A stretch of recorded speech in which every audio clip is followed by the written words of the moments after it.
day. My name is Mark Mellor. I'm an attorney here in Riverside, California. I've got a number of clients, business clients in Perris, California that have a number of different issues. So I thought it'd be helpful if I gave a brief video on some of the distinctions and some of the important considerations you should consider in starting up a corporate entity or limited liability company. So let's get started.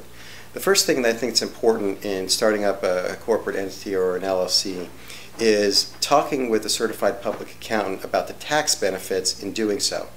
There's certain tax benefits whether you're filing an LLC or a corporation, and knowing what those are in your particular line of work are helpful for an attorney like myself in starting or establishing a corporate entity. For example, if we're looking at starting a corporation, there's two types of corporations we can file for status with the IRS. That's a C corporation and S corporation.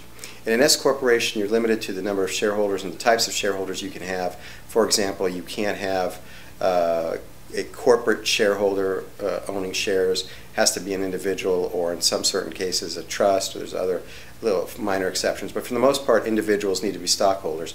Whereas a C corp, you can have corporate investors or corporate shareholders owning shares to the corporation.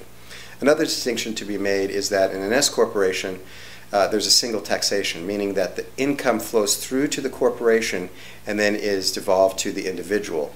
So there's a single taxation that's paid on a 1040 Schedule K for the individual on the income the corporation receives.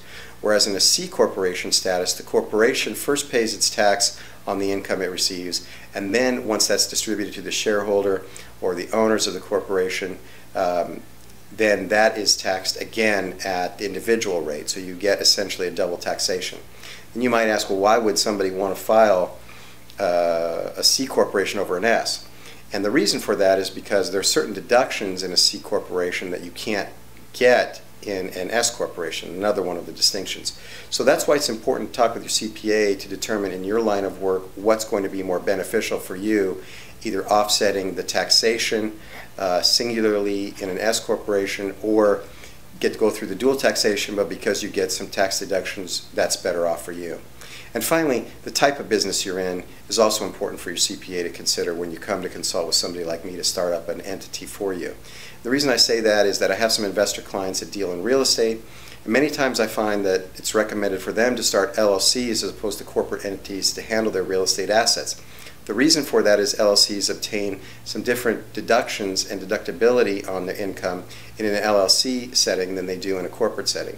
So those are important considerations tax-wise to maximize your income when you come to set up a corporate or LLC entity with an attorney that you want to consider.